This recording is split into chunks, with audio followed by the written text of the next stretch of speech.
Well, good evening, everyone. We want to thank you for attending the Big Ideas in Education webinar series. This series was implemented by the AU School of Education, that's the American University School of Education, in response to the ever-changing education landscape on topics such as the school's commitment to anti-racism and equity in education to the COVID-19 response. Since then, we have welcomed experts across the country so that our students, our faculty, our staff, and larger community within the School of Education are deeply engaged in conversations and projects that are focused on creating new, big, and transformative, innovative ways to resolve long-standing inequities in our education system. For this year, our webinars have focused on the theme of transforming education, the promise and impact of equity, civil rights, and justice. This year's series honors the confluence of critical issues in U.S. education and schooling in this first quarter of the 21st century. And we also anticipate that we will celebrate just tomorrow, the 70th anniversary of the landmark Brown versus Board of Education decision and Supreme Court ruling of 1954, and the 70th and the 60th anniversary at the same time of the passing of the Civil Rights Act of 1964. What we understand is that the reality suggests that the promise of Brown and equity for all remains a dream unfulfilled. In our School of Education, we pride ourselves on our mission that speaks to transforming society through our core values of excellence, equity, anti-racism, and social justice, diversity and inclusion, and collaboration innovation. I am Dr. Felton Moss. I currently serve as Acting Director of our Education Policy and Leadership Program here at American University. Tonight, I'm excited to be joined in conversation with Dr. Travis Bristol, Dr. Zaretta Hammond, and Dr. Linda Darling-Hammond. The format for tonight's conversation, this will be an hour and 30-minute long webinar. It will include a conversation with these guests. Thereafter, we will have some time for them to respond to questions from the online chat. You'll be able to advance questions in the chat. You can actually begin submitting those now if you have them. We ask that you use the chat feature for questions and pose them throughout. We'll sort through them and be able to advance them throughout the conversation. I want to thank you tonight for joining us as part of this conversation. And I'll take a moment to introduce our panelists. First, Dr. Travis Bristol. Dr. Bristol is an associate professor of teacher education and education policy in Berkeley School of Education. And he serves in the Department of African American Studies. He is also the faculty director of the Center for Research on Expanding Educational Opportunity. Before joining Berkeley's faculty, he was a Peter Paul Assistant Professor at Boston University. Dr. Bristol's work is centered around using qualitative methods. He explores three related research questions: the role of educational policies in shaping teacher workplace experiences and retention. He also studies district and school-based professional learning communities. And three, he researches the role of race and gender in educational settings. Tonight, we'd like to welcome Dr. Travis Bristol to tonight's conversation. We are also joined tonight by Zaretta Hammond, Dr. Zaretta Hammond, who is a former high school and community college exploratory writing professor. She's also served as an adjunct instructor at St. Mary's College School of Education. As a consultant, she has advised and provided professional development to both school district and nonprofit leaders and organizations across the country around issues of equity, literacy, and culturally responsive teaching for the past 25 years. Ms. Hammond brings a unique focus on neuroscience to the conversation about equity, literacy, and culturally responsive pedagogy to make it understandable and practical for educators. You might recall her seminal work, Culturally Responsive Teaching and the Brain, promoting authentic engagement and rigor for culturally and linguistically diverse teachers. We are also joined tonight by scholar Dr. Linda Darling-Hammond, who currently serves as president and CEO of the Learning Policy Institute. She is also the Charles E. Dockelman Professor of Education, Emeritus at Stanford University, where she founded the Stanford Center for Opportunity, Policy, and Education and served as a faculty sponsor of the Stanford Teacher Education Program, which she helped to redesign. She is also the past president of AERA and recipient of awards for distinguished contributions to research, lifetime achievement, research to policy. She is also a member of the American Association of Arts and Sciences and of the National Academy of Education. We're excited tonight to be joined by these distinguished guests. and we will engage in conversations. But also tonight, my graduate research assistant, Brianna Nagarsu, who is also a graduate student in the Education Policy and Leadership doctoral program at American University, will join us to question our panelists. But I'll begin tonight's conversation with an initial question. Tonight's order will include Dr. Travis Bristol, Ms. Zaretta Hammond, and then Dr. Linda Darling Hammond, who will respond to the questions in that order. I'll start with a question. Tell us, Dr. Bristol, where are we today? What was the promise 70 years ago? And have we met that promise today? Well, good afternoon, all, and thank you, Dr. Moss, for bringing this group together. It's an honor to be with Dr. Hammond and Dr. Linda Darling Hammond, who is a my former professor in the teacher education program and mentor. So I think, to answer your question about where we are today and what was the promise, you talked about in your opening that we're celebrating the 70th anniversary of Brown. I believe we're also mourning the 70th anniversary of Brown. We're celebrating, as a matter of sort of jurisprudence, that the court's decision to strike down the separate but equal doctrine was morally just, and it absolutely moved us closer to the espoused beliefs written in our country's founding documents, these ideas around a more perfect union or promoting general welfare and sort of securing the blessings of liberty. And today, we're also mourning Brown, particularly in your opening introduction, you talked about some of my research, and particularly its impact on the Black educator workforce.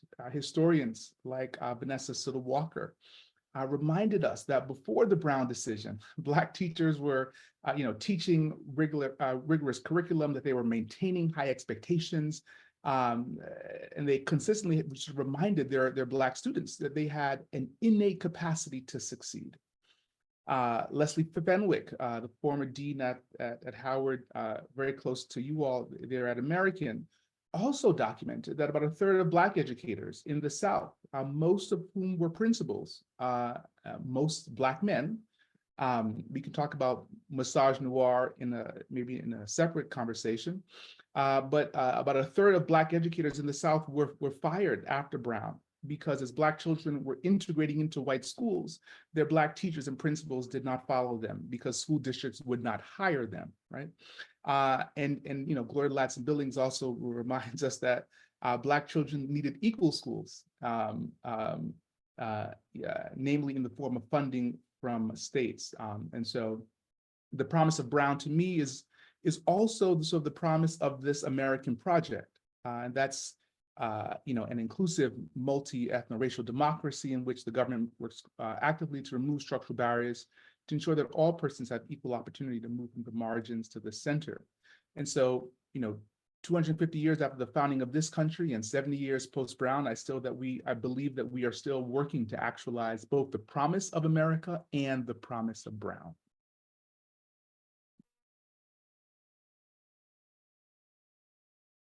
Dr. Hammond, how might you respond? I would certainly agree with the fact that when we think about physical access, and that was a big push when we talk about and think about what that decision really transformed, we see that promise. We have physical access to the school building. But what we don't have is the fulfillment of the promise when we think about outcomes for our students. You can look at reading scores, you can look at the level of over-scaffolding because our students are not cognitively independent students. You can see pedagogies of compliance, and it amounts to a type of cognitive red line. So physically, you're not,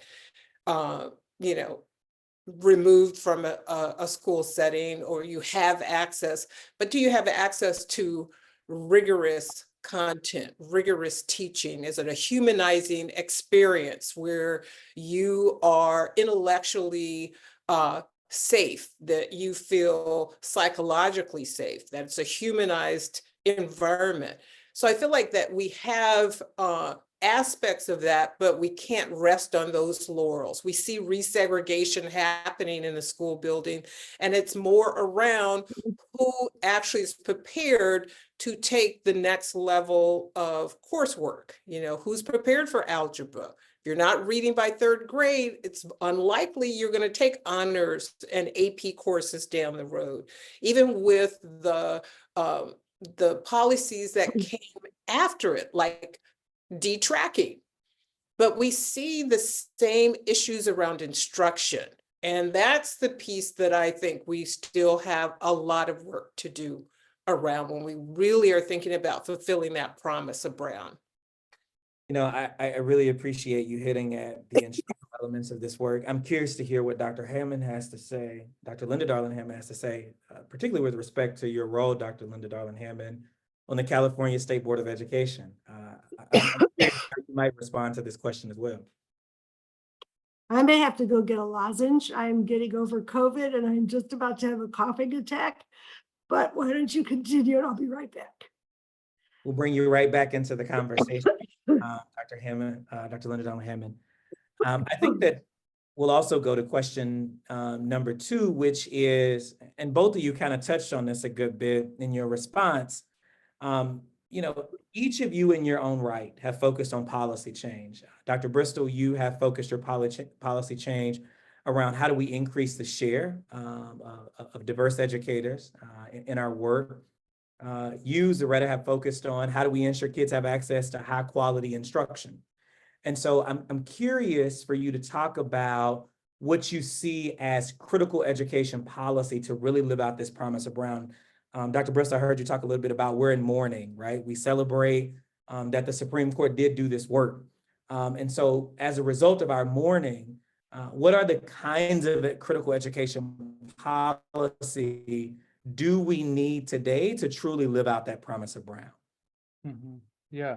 Thank you, Dr. Moss, for that. You know, and so I think, you know, as you mentioned, much of my work does need it, you know, it focuses on sort of the educated workforce, particularly the conditions in schools needed to support and retain an ethno-racially diverse workforce. And so to your question about what it means to live out the promise of Brown, it requires us, given that we are both celebrating and mourning, it requires us to repair the harm first caused by Brown. And that's especially as it relates to the dismissal, the firing of Black teachers. Now, you know, we see some of this work happening at the department. So, you know, Secretary Cardona has sort of raised the bar efforts that's really focusing on supporting states to create the policies needed to recruit and support teachers. So we do see some of that repair work happening. Or some of that work happening, and continued repair. For me, I'd say it looks like a national strategy at the federal level to recruit, support, and retain Black educators, both teachers and principals, given the firing of Black teachers in the South. Now, how do we do this to begin to live out the promises of Brown to create sort of more equitable schools for Black students to become teachers? I think we have to begin also to look at some of the current experiences. Dr. Zaretta Hammond was sort of mentioning, looking at, you know, some of the outcomes for students, Black students. We know after the Brown decision that Black children, as they began to integrate into white schools, that in those schools in which they were integrating, they were also tracked into separate and unequal classrooms that required a sort of special education.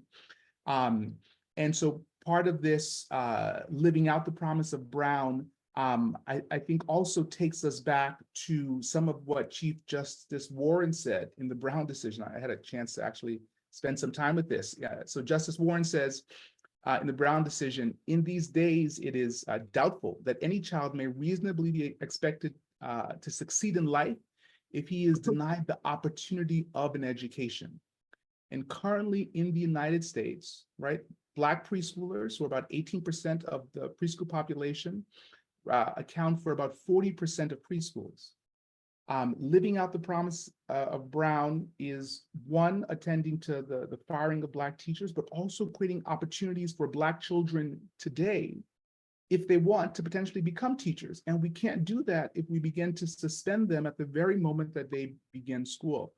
And so for me, it's really thinking about how do we also provide the conditions for Black children, very similar to what Dr. Zaretta Hammond mentioned, that will allow Black children to at least give them the opportunity, similar to what Justice Warren said in his majority opinion, that allow Black children the opportunity to thrive. No, it looks like we have Dr. Linda Darling Hammond back, and then we'll come back to Dr. Zaretta Hammond. Dr. Hammond, do you want to at least talk a little bit about where we are today? Have we lived out that? Yes, and apologies for that. I've been doing so well today. And then just as we got started, the leaf blower started outside my door and everything started. So that's how it goes. But first of all, we've gotten really wonderful landscaping from both Travis and Zaretta. I love the term cognitive redlining. We're going to have to pick that up and develop that. And it is so true. It's not only a function of preparedness, but also the implicit bias that leads to tracking. The tracking systems we have in our schools were designed very explicitly by race and class, by eugenicists when the factory model was being created. So we're living with all of that. And while we did have progress, we've also had pushback, and there is always pushback where there's progress, which is important to understand because stamina is critically important in this work. But between 1954, of course, there was massive resistance in the South, explicit to desegregation. But in the 60s and 70s, there were some very important federal efforts, not only to support desegregation and school finance reforms that were equalizing some of the resources, we haven't gotten there yet, but also to reduce the child poverty rate, which was cut in half in the 60s, to put money into federal education for a variety of programs, curricular programs, as well as teaching programs, recruiting teachers. And all that was cut off in the 1980s. So the achievement gap between Black and white students decreased by half over that period of time. And had we stayed on that trajectory, we would have had no achievement gap by the year 2000. In the 1980s, the Reagan administration came in and undid all of those programs, actually began throwing up roadblocks to desegregation and trying to get desegregation orders lifted rather than imposed, and cut the federal budget for education in half, cut all of the anti-poverty programs. And since then, the achievement gap has grown by about 30%, and we are way more segregated today than we were in the early 1980s, which was our point of the greatest integration. So there's a whole policy agenda that we are still struggling with that really is related to a set of social policies that we have to worry about in a coherent way altogether. When we make two steps forward and we get quite often pushed one step back, but that means that we just have to be thinking always, but how do we put deep roots on each forward piece of progress so that we can sustain it over the longer haul. And I know we have many other questions to get to, so I'll stop with that. No, I think that you really advance us to the second part of this question that Dr. Hammond should respond to, and that's really around what are some of those critical education policies that we really need to take up to truly live out the promise of Brown. And I know you talk a good bit about instruction. I'm curious to know if you've got federal, local, and state policies. As a person obsessed with federal policy, I'd love to hear your comments around the three of those, if you will, Dr. Hammond. Yeah, I do think that the two areas I am most interested in seeing, some evolution in or surround teacher professional learning. Because if we cannot have prepared teachers, and to Dr. Bristol's point, and that means a diverse teaching force, then we are not going to be able to create the spaces for students to kind of reach their fullest potential. So that policy really has to be around the learning conditions for teachers, how we reorganize time. You know, this is one of the things we saw start to erode with No Child Left Behind. You add to that the testing versus multi-measures that allow us to look at qualitative and quantitative measures to really understand how children are growing into their full potential. So those policies, whether they are the state and federal, really need to be able to inform the local. It's interesting. I worked in policy, you know, even before I really fell into and in love with instruction, because I continue to try and get closer to that instructional core. And it's amazing how teachers will tell you, oh, I can't do that because the policy says, but when you really look at policy, it may not actually say you can't do that. But the interpretation at the local level, that communication up and down, that vertical slice has to really be crystal clear. So federal informing state, but also local informing state and federal. So it goes both ways in terms of really understanding how are we creating the right conditions, not only for our children, but for our teachers to be present, to be well taken care of, to have the time and space for their own professional learning so that they can bring that back into the classroom and be of service to our children. Yeah, I really appreciate those reflections. I'm curious, Dr. Hammond, if you might have a response to that around critical education policy and thinking about it at the local, federal, local, state, and federal levels, particularly given your work at the Learning Policy Institute, and some of the recommendations you all have made. And just to kind of excitedly share, Dr. Hammond will advance some documents later in the conversation that we'll talk about where we are. But I'm curious if you might share some of your thoughts now around critical education policy at federal, state, and local levels that we need to truly live out the promise of Brown. I think there are at least three things. You know, when Brown was brought, there were a whole series of lawsuits that were folded into Brown and that had preceded Brown, and they variously dealt with unequal funding for schools, for Black schools and white schools, and desegregation. And they ended up deciding to go with the desegregation argument for Brown, but they always went hand in hand. And that is still the case today. So we still need school finance reform that equalizes funding. There was a report done by the Ed Trust just a couple of years ago, which shows the disparity in funding for districts that serve predominantly students of color versus those that serve predominantly white students. There are only a dozen states in the country that spend at least 5% more on the districts with the highest number of students in poverty, which of course continues to correlate with race because of all of the other kinds of redlining that have gone on for so many years. And so we still have to get to a place where there's equitable resources as a base, and that's a state matter, but the federal government can encourage it and local districts have to really lean into it for equitable distribution within the districts.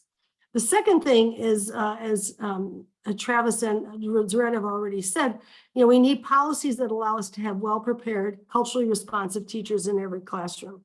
And part of that is making preparation to teach free of charge, as it is in many countries. So you're not requiring people to go into debt, to go into a career that pays less than most other college graduates will earn. And that particularly redounds to the detriment of Black teachers, prospective Black teachers, who carry about twice as much debt for college, you know, and beyond as white teachers. And so it's we end up with a lot of people having to come into teaching without having had the opportunity to get a supportive, you know, complete preparation. And then people who can't get that leave at higher rates. So we have to make it possible financially, but we also then have to change teacher education in many cases. There are great programs out there. We just mentioned with some of the work that Leslie Fenwick did at Howard, and she did more on that in the teacher preparation program when she was dean, and there are other great programs, but there are many that have not yet figured out how to provide the kind of preparation that allows teachers to become equitably minded and culturally responsive in their practice. And able to do the kind of work that Zaretta describes in Culturally Responsive Teaching in the Brain, which is one of my all-time favorite books. If you haven't read it, I encourage you to do so. So that's a set of policies that are, again, state level policies, because much of education is state level, around the ways in which we manage teacher education and licensure and accreditation. But the federal government should be making it possible for us to say to anyone, if you will teach, we will pay for your education. And then we would, I think, solve a lot of the problems of the pipeline, the diversity of the pipeline, as well as the adequacy of the pipeline. And then there's the third thing, which we've also already mentioned, which is to get to a place where we have restorative schools that are identity safe, that are supportive, that are culturally responsive, that are intellectually stimulating and engaging, and in which there is no cognitive redlining, so that, and that's substantially a local issue. The way in which we design schools, although there again can be state and federal funding that encourages us to get to that place. And it was a federal law that put police into schools that said, we will pay from the federal government for you to have free police officers in your schools from the local police department, which has led to a lot of school to prison pipeline activity. It's also a federal responsibility to get rid of that, as the Obama administration began to do, and to move us towards a very different framing for life in schools. Yeah, Dr. Hammond, I really appreciate your second proposal. It really builds on the work that's already happened around the Augustus Hawkins Center's grants that we've been able to do federally, that's been really put out for MSIs, HSIs, and HBCUs to really grow the pipeline. I think you take us a step further when you talk about how do we make teacher preparation, teacher education, essentially free for teachers. And I think that's the kind of policy proposals that we really need as we move into this post-reform era. And this really presents an opportunity for me to bring Dr. Bristol into the conversation. I think Dr. Hammond quite nicely started laying out a potential frameworks for how we move forward, or potential concepts that we might imagine. We're 70 years later, right? And Dr. Bristol, you've given me something to hang my hat on tonight, and we're still in mourning. And so I'm curious if you might explore and talk a bit about what are some additional frameworks or concepts that we might imagine in this post-reform era, right? We've moved from NCLB to ESSA. We've had lots of policy change here. I honestly believe we're in a post-reform era. And so can you talk a little bit about some of the frameworks? And Dr. Hammond took us there. Might you take us further? I'm really appreciating your skillful facilitation, Dr. Moss. Appreciate the segues. To this idea of framing in this quote unquote post-reform, I want to take us just briefly back to some of Justice Warren's, what he wrote in the majority opinion as a way to move forward, because I think that we're stuck in some of his language as we think about reform. So he says, segregation of white and colored children in public schools has a detrimental effect upon colored children. In this sort of post-reform era, I would add that it also has a detrimental effect on white children. I think that we've not explored how white children have been harmed by living in a space and place and learning in schools where they don't see other individuals, where they believe that their experiences are the center. And so if we think about the election of a Black president, President Obama, and the appointment of a Latina Supreme Court Justice, Sonia Sotomayor, the election of Vice President Kamala Harris, a Black and Indian American, it would make every sense in the world why primarily white Americans would attempt a coup, right? When their leader promised to make America great again. And so I think a frame around that segregation, not only does it harm, and historically has harmed, children of color, Justice Warren, but it also hurts white children. And I think that having opportunities, having a frame that says that this is that this doesn't allow the country to move forward to a more perfect union because it harms everyone in the space is an important frame. And so I think we need sort of we also need, I think, more accurate tellings of our her stories and his stories.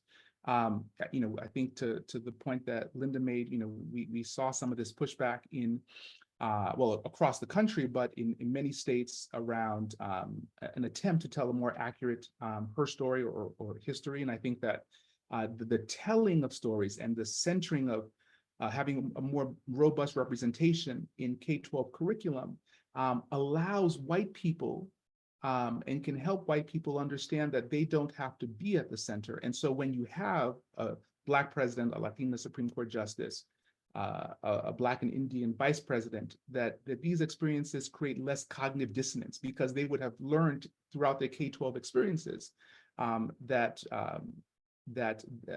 people of color have not been at the margins, that they also can be at the center. And I would just say this last idea around framing, you know, Linda and both Zaretta talked about teacher preparation and ongoing professional learning. As we're thinking about frames for the future, recognizing that teacher prep programs provide initial opportunities for teachers to learn, but teachers, as Zaretta mentioned, that they continue to learn as their students continue to learn. And so creating robust opportunities for teachers to continue to learn, possibly, for example, through receiving national board certification. Peggy Brookins has been doing lots of work around this. Clearly, Linda has sort of laid some of the initial framework for national board certification. As an aside, I chair the board, right? But including national board certification as a frame around continuous professional learning for teachers should be embedded in every state's policy. And it also creates a set of common and agreed upon standards, if you will, around what it means to be a high quality teacher. Can I add on to Travis's point there and ask him to say a little more? So in California, you asked about what, you know, what's going on in the California State Board of Education. We've been leaning in on some of these things and new funding formula that's much more progressive. $20,000 for people going into teaching who will teach in high poverty schools to help them through. And then stipends for national board certified teachers who will also work in high poverty schools. And we've diversified the teaching profession significantly. 60% of people coming out of the residencies is another thing that we're funding. Are candidates or new teachers of color. And Travis, I wanted you to give the statistics about the board certified teachers that we've had such a huge increase in, including in terms of diversity. Yeah, so I was just quickly looking. So in the 2023-2024 school year, about 1,100 teachers began their board certification process in the state of California. 65% of those teachers who began board certification were educators of color. 65% of teachers pursuing board certification are folks of color, are identified teachers of color. And because of some of the advocacy, some of the work that Linda did around getting the governor to invest $250 million in pursuing board certification for teaching the highest need schools, right? That clearly these resources and an opportunity has led to really an incredible amount of teachers pursuing board certification who identify as teachers of color. I should say that we, on average, about 13% of all teachers across the country are board certified teachers, are educators of color. And here in the state, if you create the conditions, if you invest the resources, we can see a clear example of what has happened. No, one, I think that's quite remarkable. Those data. We did some work in Mississippi. Travis, you might remember around board certification and being able to support teachers with going through the program. I'm curious to bring Ms. Hammond into the conversation because I think this is connected to your work around ensuring that teachers are most prepared to provide students with high quality instruction. I think you have a definition of what that means, right? Of rigorous learning opportunities. And so how do you bring this work? Travis and Linda both talked about the need to invest in these types of programs that provide teachers with high quality experience that make them effective teachers. I'm curious how that connects to your vision for an education policy agenda in a post-reform era, and what other frameworks might be included in that kind of work. So what additional steps might we take from a policy perspective? And I'm going to apologize in advance because I've got a unstable internet connection. So if I freeze up, I'm still thinking I'm here. But here's what I vision, that what Travis talks about in terms of this increase in national board certification becomes the norm in terms of what professional learning looks like. Because right now it is very attractive. It raises their professional, caliber in their professional education programs. So the degree to which we can see a future in which they don't have to go through a certain, they actually have in their own school building. So that's what, when we think about PLCs and what PLCs should look like, this should be the robust work that's being done so that we don't fall into the pedagogies of compliance. Right now, I hear a lot of teachers high quality grade level materials, but then they're over scaffolding to get students to access it, versus being able to actually create an environment that builds students' skills, capacities, dispositions for that rigorous learning, right? So again, students are getting cognitively independent as they're moving into more instructionally complex content. And that should be what every child gets, not because you're in honors, not because you are certified as a, national board certified teacher, but because you are certified as a teacher. That's what we should aspire to for all teachers. That's really what the work that I'm trying to do, close the knowing doing gap. I love when people say, oh, I've read your book. And I'm like, what are you doing with it now? It's like, okay, information is not transformation. How are we going to change what we need to do at the classroom level, right? Because it really should be student-centered. I still think in our policies, we need to rethink, how do we put the student at the center? Yes. Dr. Elmore talked about that instructional core. How do we not forget that policy is to support the instructional core, not to manipulate it or make it compliant? It's the opposite way around.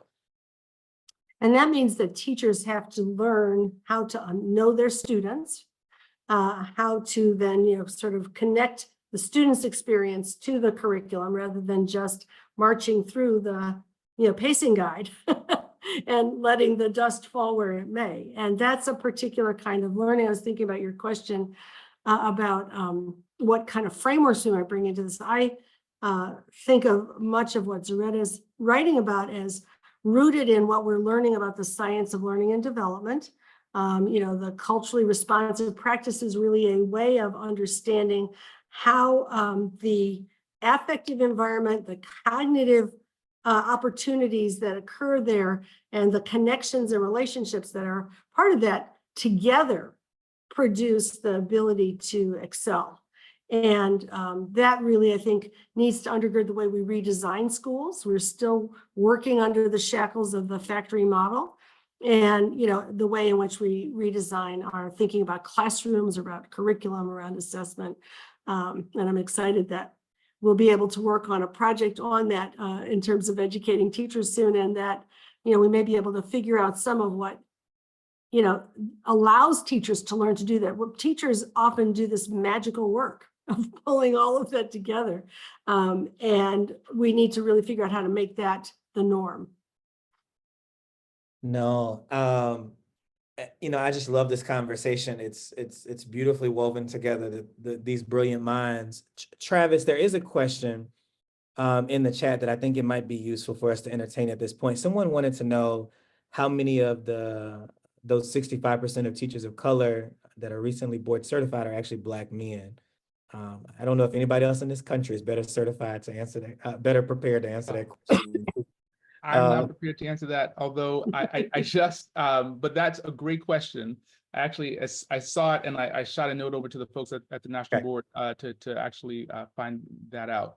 I will say that about maybe I'll talk a bit broadly about Black teachers across. This is some data that my colleague Desiree Carver-Thomas at LPI we've been doing. Identified that that Black teachers, that of all the subgroups of teachers in the country, we've seen the decline specifically of Black teachers, right? And that decline is also true of Black men teachers. And so, across the country, everyone talks about that 2% of Black teachers. Well, those data come from when Secretary Duncan, when President Obama was in office. The current percentage is 1.3% of the nation's teachers are Black men. And so as the number of Black teachers continues to decline, so too does the number of Black men teachers. And the driving force behind that decline is that lots of programs and initiatives and foundations are funding efforts, and we're seeing lots of people, particularly people of color, enter the profession. But the conditions in which teachers are teaching that are not good for students or for teachers, students can't leave, the teachers can. And because Black teachers are attracted to and tracked into the most challenging schools, they leave those schools primarily because of administrative leadership. So we continue to see the decline of Black men. But I'll get back to you about the number of Black men who are pursuing board certification. No, I think this conversation is going incredibly well, and I'm going to bring my graduate research assistant. We don't do this work without students. It's one of our core beliefs at American University. Brianna is actually obsessed with all of your research, from Zaretta to Linda to Travis. And so when this panel was coming on, she has a question for you all, and I think it fits quite nicely. You all have proposed a number of ideas, and Brianna has a question. Brianna, the floor is yours. Have your way. Hey, everyone. It's so great to see everybody and be a part of this conversation. Dr. Bristol, you mentioned early on that policy, specifically Brown v. Board, policy was morally just. And a lot of times we see policies that are morally just. The heart is in the right place, right? Between the lines. But we really see a lot of detrimental actions when it comes to the implementation, the interpretation, and how it's followed through. And so my question is really about how we see unintended consequences often happen, specifically when historically resilient communities aren't in the conversation, historically resilient students, historically resilient families, and historically resilient educators. And so my question is, how do we build community and educator coalitions to support the development and the implementation of effective education policy, especially considering our current political ecosystem? Yeah, thank you for that question, Brianna. Thank you for the nod of the term historically resilient. I know it's something that Dr. Richard Milner has pushed me to use to move away from historically marginalized to historically resilient. So one, I think it's important for us to lead with science. Truth matters, and science, of course, still matters. And the data, the evidence, continues to be clear that that Black teachers, that they have an impact on all students. And there's some new research that even novice white teachers who are paired with a Black teacher, that the outcomes for that novice white teachers, the students in that, the Black students in that novice white teachers' classrooms, that also improves when paired with a Black teacher. And so one, I think that we can build coalitions if and when we lead with science, that there's an evidence base for these arguments, in addition to these being sort of morally right to have a diverse educated workforce, but there's some science and there's some evidence to support the work. I also think, as it relates to building communities, and coalitions, is to think about a bigger tent coalition. And again, I keep on taking us back to some of these founding documents and to but the opening lines of the Constitution, we the people. in order to form a more perfect union, to establish justice, to provide common defense, to promote general welfare, to secure the blessings and liberties to ourselves and our sort of posterity. That when we think about who are the individuals who are unable to engage or to have access to liberty and posterity and welfare, it is absolutely indeed disproportionately people of color. And it's also white rural Americans. And I think that, you know, the work that King started around the Poor People's Campaign, that Reverend Barber continues to lead around the Poor People's Campaign, that it robs us of moving towards a more perfect union if we also don't think about class, and particularly white Americans who are living in rural spaces who themselves don't have access to the same kinds of opportunities, the same kinds of teachers that on average Black children and Indigenous children, Native American children, Latinx children have access to. So I think in terms of building coalitions, I think that the coalition also has to include class if we're going to move the work forward. Well, and in fact, Jim Crow was created, the Jim Crow laws, to keep poor whites and poor Blacks from colluding with each other and voting in the same way. And, you know, we're seeing sort of a repeat of that, you know, in the current presidential discourse. Yeah. So, Yeah. I Good think point. the other way that this is really relevant, building on what you're saying, Travis, is we really have to, you know, respect parents and community folk as having a certain knowledge. We think because they are not technically educators, when parents are the first teacher. And in a collectivist culture, there's an extension of those that take on the mantle of teacher for those children, and a type of apprenticeship, a social apprenticeship, a cognitive apprenticeship, you know, in terms of getting you ready for the next level of participation in the community. So we first have to honor parents as first teachers so that they do bring some knowledge. Maybe they don't talk policy, but they know something about getting students ready emotionally and socially for being in a certain environment. So you got to respect that knowledge, and you got to make space for that grounded theory, if you will, you know, so that indeed what people are doing is not just talking at parents and we're going to give you a seat at a table. It's like, you're not giving me nothing. I've earned that as the child's first teacher. And so how do we change those relationships so that that in itself is a different type of partnership? This is why I love Karen Mapp's work, because she talks about that dual capacity building, that has to go both ways. We're learning from parents, those coalitions, and parents are expanding the ways in which they can talk about what's necessary so children reach their full potential. and back to some of the earlier conversation, if we prepare teachers to ask the first question when they meet with parents, tell me what I need to know about your child.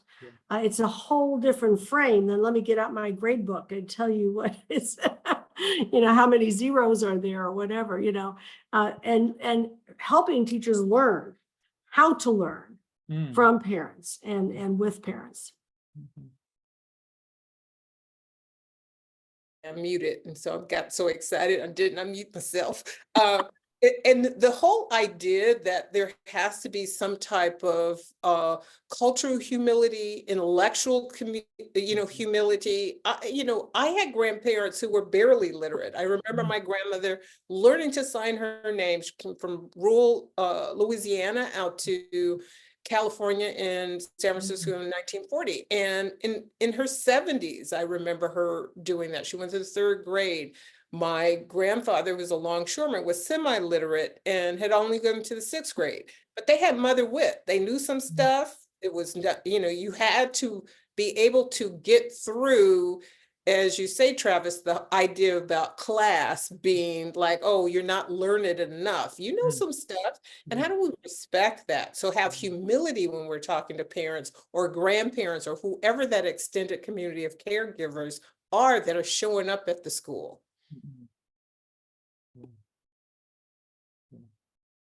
This, there was a question here that actually connects to this. I'm trying to go back and find.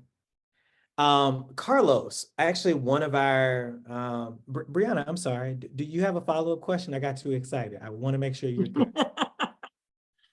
Yes, actually, I'm thinking like on a practical level, like I definitely recognize like the need to include race, include class, include all of these things in a wider space to collect more voices and more experiences. But I'm thinking on like a practical level, say like a local school district, like what would the architecture of that coalition look like? And how might that manifest into the classroom and into the policy space at a local level? So, It's likely to look really different from place to place because districts are so different from each other, but it looks like Travis had a thought on that. I was gonna say that because the color line still matters. That this is, I think, the point that Linda was probably making, that that these communities have historically and currently rarely come together. And so I do think that there may be opportunities at the state level to begin the conversation. And so I would imagine that, for example, in the state of California, having rural white Californians, come together with Black and Latinx Californians to spend some time thinking about what is it that in some ways keeps students sort of trapped in cycles of not being able to move from the margins to the center, to think about what's happening in classrooms, about the teachers who are in those spaces, the kinds of opportunities that teachers need. But I think that it's just the coming together to understand that there are many things that are similar than that we perceive to be sort of dissimilar. And I think that that's probably best. The best lever may be at the state level, given that these communities have historically and continue to be separate. I think this is connected to another stakeholder group, or one in which we've already talked about. But one of our students actually had a question about how does the shift in parent engagement since the pandemic affect the hindrance of the Promise of Brown? What is more, the student asked, what can education leaders do to ensure that parent engagement does not basically support social stratification, whether through policy or practice? And so as we think about the Promise of Brown, how do we turn towards parent engagement? I know we've not talked about that stakeholder group a lot tonight, but would love to hear you all share some reflections around what might that look like. I'm guessing that Go ahead. You go.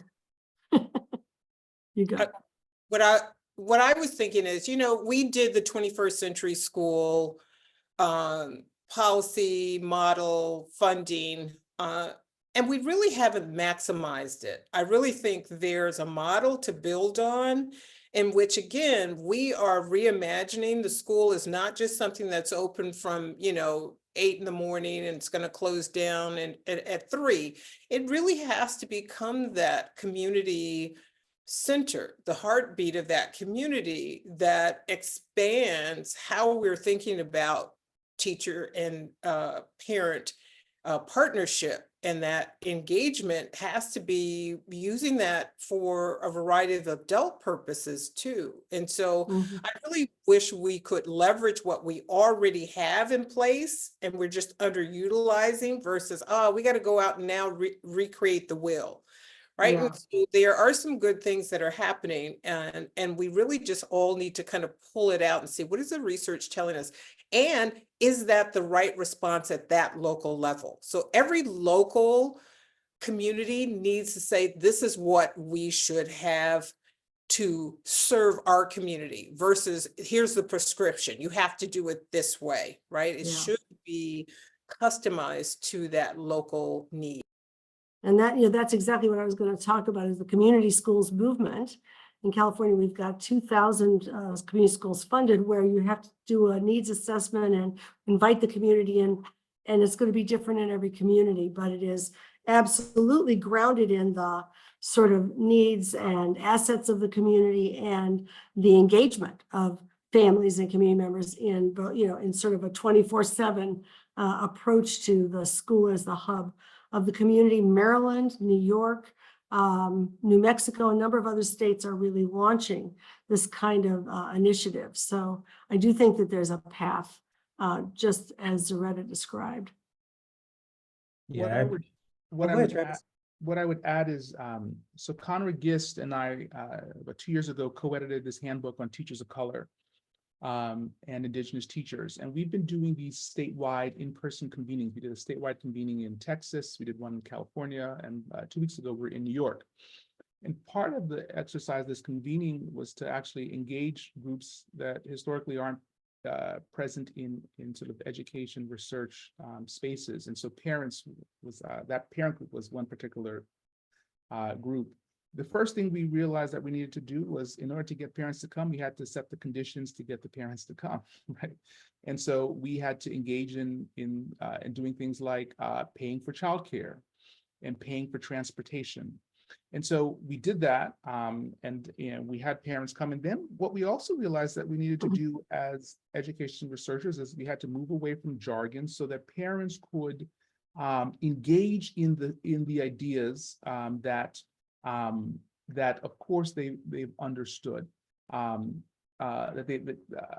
but because they've been framed in ways or spoke about in ways that can sometimes, I think, to the layperson and sometimes to parents, it just does not bring them or invite them into the conversation.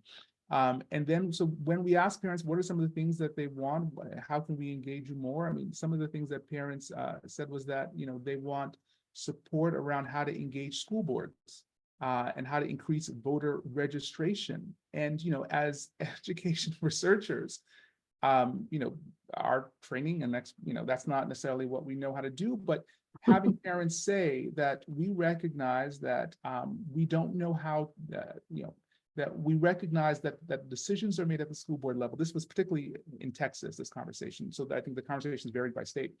But we want support around how to engage school boards so that we can push back against what we see as an attack that's been other groups who know how to influence school boards, and we don't know how to do that. And so I think that once we create the conditions, and then we ask parents, clearly going into that conversation, we did not expect the ask was to be around how to help parents engage school boards, but asking the right questions, setting the conditions, really, I think, has opened up for us a new set of work around how to take this handbook up to make it useful to parents.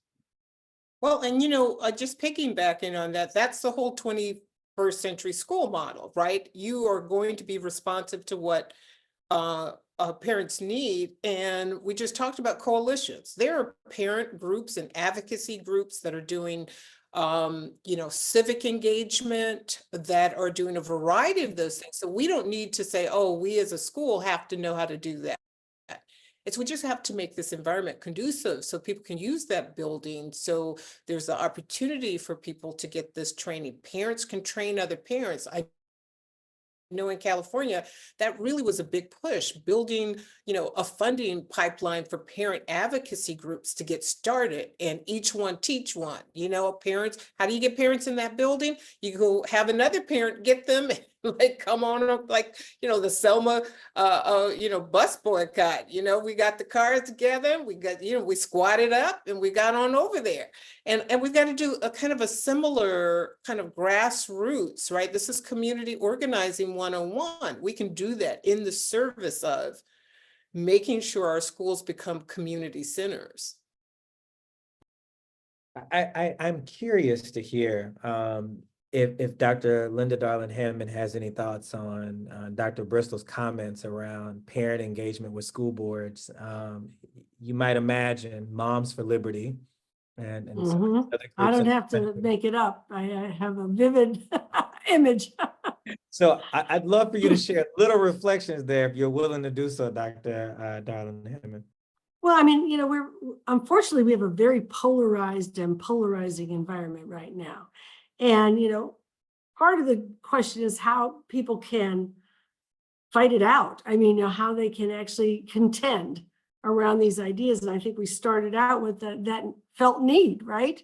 In Texas, which is sort of, anti-CRT legislation and all kinds of things that make it hard to really educate honestly and accurately. At the same time, I think the image that Zoretta's helping us think about of the school as the hub of the community does enable the building of more common ground. If you can really take it seriously and really think about both what the children need, and everybody wants their child to be happy at school and supported at school, and then what the adults in the community need. So I think these two ideas contend, and they're at the heart of the sort of fight for the common school, is to the extent to which we can build the common ground, to that extent, we can at some points have more productive interaction than what we're seeing. And a lot of that is stimulated by forces outside the community. So that's a whole nother conversation. I'm not sure if we have time for that. No, I don't know that we have time to explore those nuances. But I think there is a question from one of our former students, Rachel Kaysen, who recently graduated. I want to uplift a question that Rachel offered. Rachel asked this question around in the pursuit of rigor. It sounds like she's talking to Dr. Zaretta Hammond here. Even Black teachers can fall prey to the traps of white supremacy culture. How do you recommend coaching and developing teachers who share racial and cultural identity with their students around culturally responsive pedagogical moves? This is really, really important. Dr. Jarvis Given's book, Fugitive Pedagogy, I think is a must read for anyone thinking about how do we start to move in this direction? Because right now, what I see, I try to be in classrooms and as close as I can to instructional coaches and instructional leaders, as well as teachers in their classrooms. And I see that there's pedagogy of compliance. And we've all, to some degree, drank that Kool-Aid in the beginning, but how do we start to see with new eyes? So it's not just like, oh, I'm going to be anti-racist. I literally have to understand how we have habituated ourselves to certain practices. Like, for example, who gets to talk in the classroom? Talking, particularly the browner the children are in that, or the more they're in those low income zip codes, the more their body movements and their talking are monitored, right? Less talking, you're penalized, right? The opportunity to actually engage in the kind of productive struggle that's a little messy in the classroom. No, it's really about, stay in your seat, look ahead, just this kind of control that we understand. But here's the thing, after Brown, as you may have been one of few Black teachers let into these new environments, you kind of went along with, yes, you're good at controlling the Black kids. And so now we see this as an extension, and we know we have to let that go because our children need that kind of stimulation in order to actually do that cognitive work. And part of the culturally responsive teaching is not just the culture part, but it's the responsive part that I see, the instructional decision-making. You see the student is stuck. So what are you going to do in coaching the student to think about, not just be metacognitive, but be meta-strategic? How will I change my learning moves? Well, that requires us having conversations, requires a different kind of structure in your classroom. We've now fallen into kind of the reductionist approach to culturally responsive teaching. It's just a set of these little activities we do, relationship building, 15 minutes at the beginning of the school day, but don't really move it into instruction. So I think we really have to look at disrupting this pedagogy of compliance. What does that mean in terms of policy? What does it mean in terms of pacing guides? So many other things reinforce it.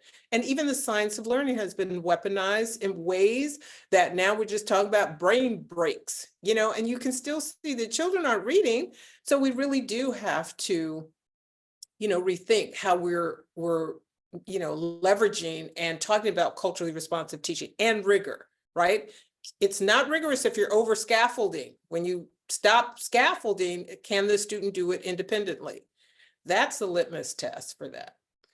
There's another question in the chat that connects teachers' ability to be pedagogically sound in the way in which you described in the chat. And I can't wait to hear what Dr. Linda Darling-Hammond has to say about this. One attendee asked the question, and it says, the teaching preparation requirements for faculty in higher education are almost non-existent. Now, I am grabbing darts out of my back from when I was at the Department of Education in Mississippi, leading educator quality work, when we moved along policy that would require faculty, now I'm one of those folks, to engage in different ways. But the attendee said, have you been in or heard conversations around changing policy at the higher ed level? K-12 teachers go through mandatory teaching training, through credential programs and ongoing PD, and then our students go into classrooms where faculty are not really ready to support their learning journey beyond thinking they just need to lecture. Dr. Linda Darling-Hammond, we know what you do every day. You chair the state board, who has some connection to policy around teachers. It looks different across many states, but would love to hear any reflections around this question. Well, I taught in high school, then I taught in higher ed for 30 years, and I chaired the Commission on Teacher Credentialing in California before the state board. So I've heard and engaged in that conversation in many different ways. And I think it's a completely legitimate concern. There are some universities that have created something like a center of pedagogy to support the learning to teach of faculty. And it's hard to get long tenured faculty to engage in those support systems, but new faculty are often willing and encouraged to do so. And I think we need a lot more of that. I think that there is a lever if we use it in teacher education accreditation, if it's done really thoughtfully, and we understand that in order to learn, you actually have to experience the kinds of things that you're learning about. And that there should be modeling in the classroom. And we did a book a few years ago called Preparing Teachers for Deeper Learning, which looked at 7 different teacher education programs where faculty did engage in modeling and demonstrating the strategies that they were teaching, and the clinical experiences were also supportive of the same pedagogies, and the experience of the candidates was really a coherent experience of both being engaged in the kind of learning and then learning how to engage their students in it. And that needs to be supported everywhere. And one strategy to get at that is the accreditation process, to really take seriously what candidates say about their learning. So for example, California, not only in California, has an exit survey for all candidates as they're on their way to their license, asking them how they were prepared in all different areas of the curriculum and what kind of teaching they got from the faculty, what kind of mentoring, what kind of supervision. And then that becomes a feedback loop for the programs about whether they are walking the walk as well as talking the talk. So I think it's a really important question, and one that we should be spending a lot more time on. I do want to see if Travis and Zaretta might have a question. I do want to make a correction real quick. When I proposed the question earlier from Rachel Kaysen a few minutes ago, I'm actually on her committee. She is not graduated yet. She just texted me and said, am I finished already? You were speaking it into being. Into being. So Yes. Rachel, you'll graduate soon. Yeah. I just If you wanted to can give imagine it, it will be, right? I just wanted to give just 2 examples of 2 places that are doing doing the work around each of the questions that were sort of posed. The first one around coaching teachers of color around not sort of reproducing white supremacy culture. NYC Men Teach, New York City, 2016, Mayor de Blasio, then Mayor de Blasio, had this effort to recruit 1,000 men teachers of color, so Black, Asian American, Latinx, To date, the program is still going on. They've recruited now 6,000 men of color to enter the teaching profession in New York City. But key to that program wasn't only sort of recruiting them, but was also providing high quality mentoring to these novice men of color. And part of the mentoring was actually preparing the coaches or mentors to support these novice teachers. And the coaches who met bi-monthly, some of that coaching said, you know, like, how do you support someone who shows up in the world like me to be mindful of how they can sort of reproduce white supremacy culture, right? And so that's one example of a school district that's still engaging in this work. To the second question around building the capacity of teacher educators, the California Teacher Residency Lab, for the past 3 years, they've been working with teacher residency programs. So folks at the higher ed level and in the district around in a professional learning community, focused on sort of building the capacity of the program and the district to support the novice educators. So just examples of 2 programs who are engaging in this work, and the idea is to move this from sort of discrete places to become the norm across the country, but there are efforts underway.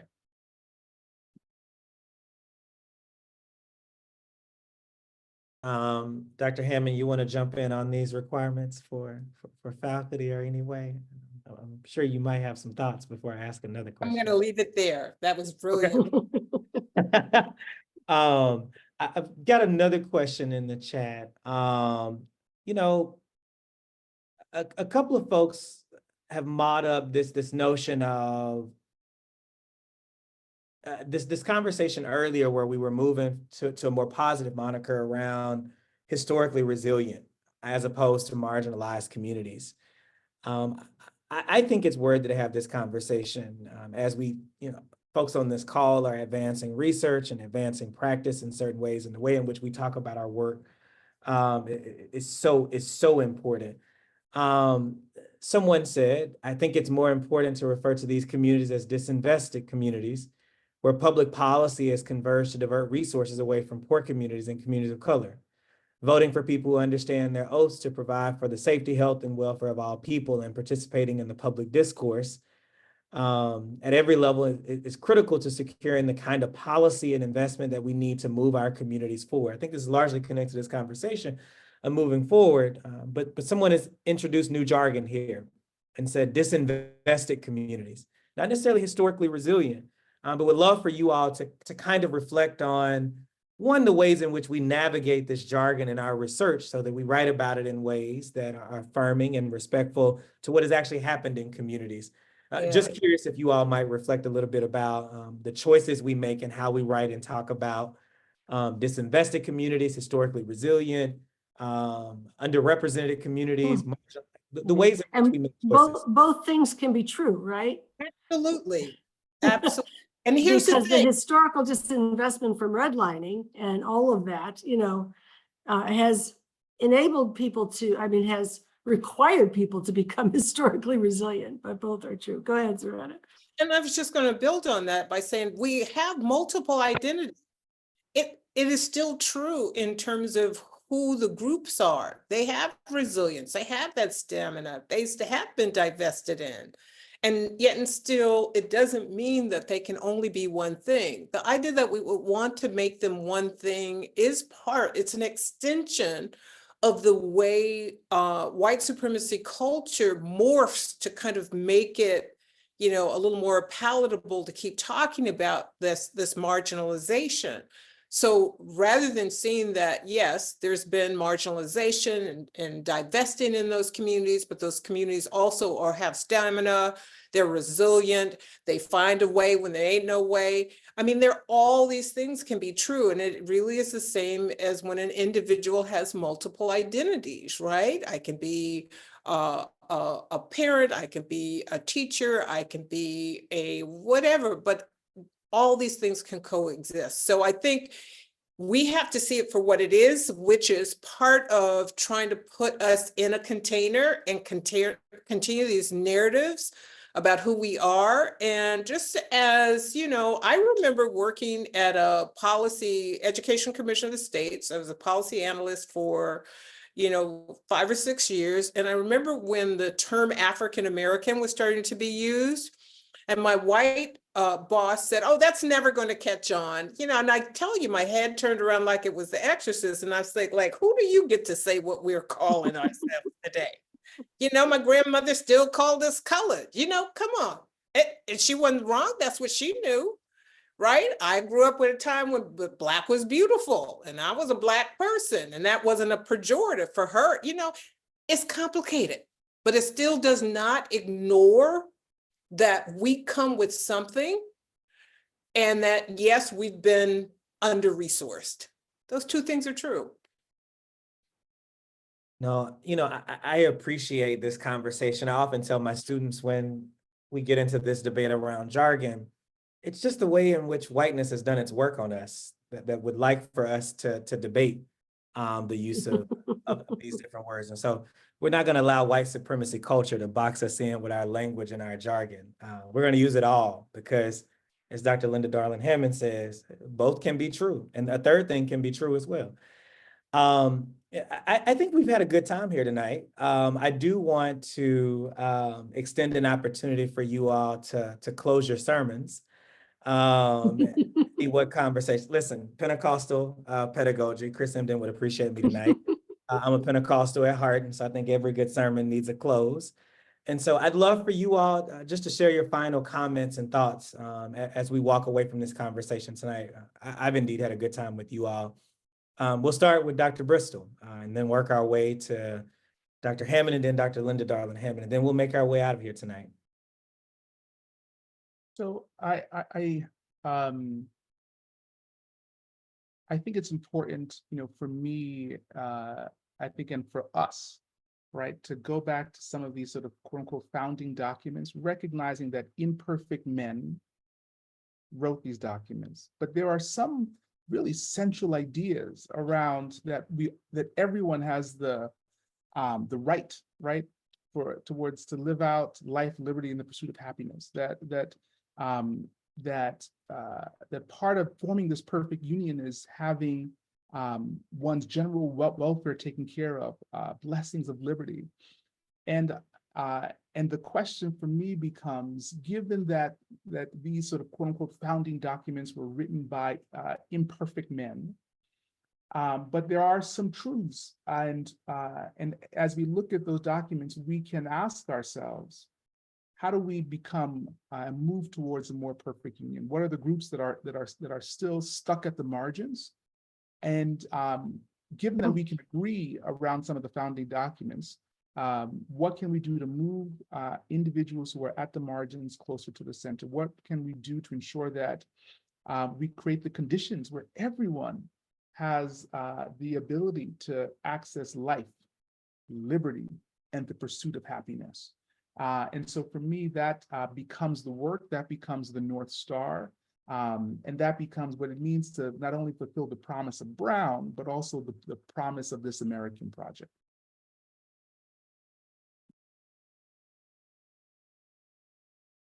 So appreciate that. I'll go next because I do think this notion of coalition building is so important. And how do we bring everyone into the conversation, let go of the jargon, shift the narratives, offer some counter narratives, and really start to live this out so that we can create the right conditions for our students. And that really means getting close to that instructional core. Sometimes we can be sidetracked by our policy conversations because they don't translate into practice. And we think because we've had that high level conversation, something will automatically change. But it really does take the effort of going in there and continuous improvement, taking a inquiry stance, giving teachers the time and the opportunity to step back. And really, Freire talks about this idea of praxis. How are we making sure we understand the conceptual things that are there, the science of learning, but informed action, that we're actually using those inquiry tools in the classroom, and then stepping back and having critical analysis of, are we headed in the right direction, right? So, Freire needs a little Dewey needs a little Freire, that we really have to, keep our eye on that instructional. I love that. And I'm gonna just build on those two sets of ideas, as we kind of think about the North Star that Travis was reminding us of, and then the kind of meaningful learning that, helps us really enable people to become empowered, in their own lives and then as a community. I think it's really important to both think about the multiple policy agendas that have to surround that, and then also to have stamina. So, I think often about the fact that we've had experience with accountability under No Child Left Behind, but it was a very strange approach to accountability. It sort of said, schools, children and teachers and schools owe somebody progress on standardized tests, and if they don't do that, they get punished. Whereas we should be thinking about accountability as the whole system is focused on meaningful learning of the kind that Zarette has been describing to us, with an obligation on all our parts to build the professional capacity to enact that kind of meaningful learning in safe, inclusive environments that are restorative and supportive.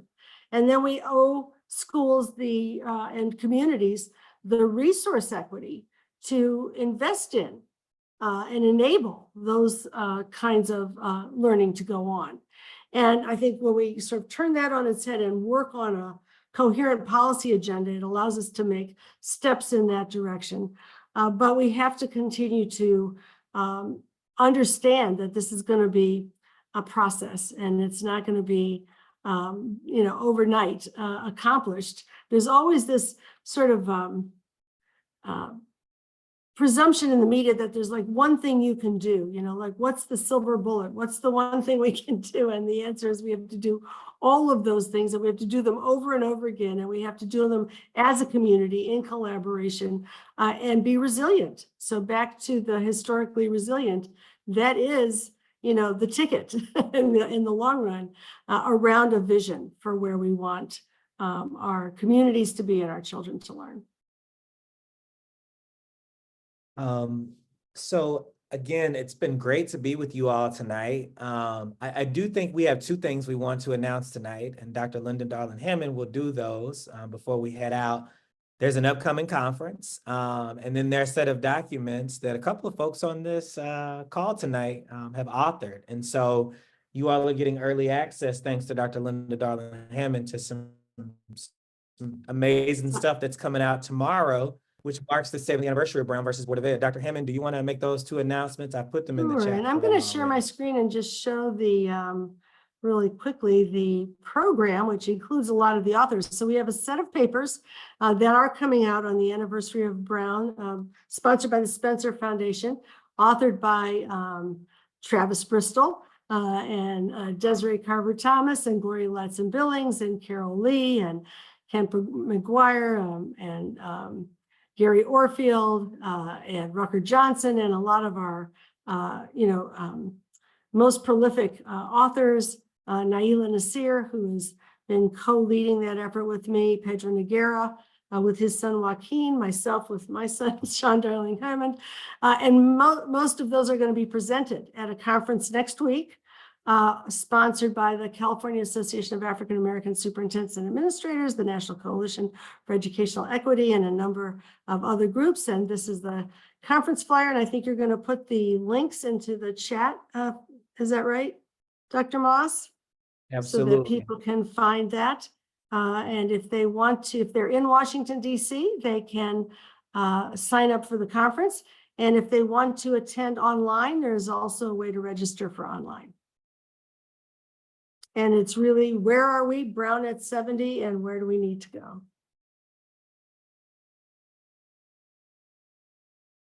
And we'll, of course, be making those links available through American University with this program as well.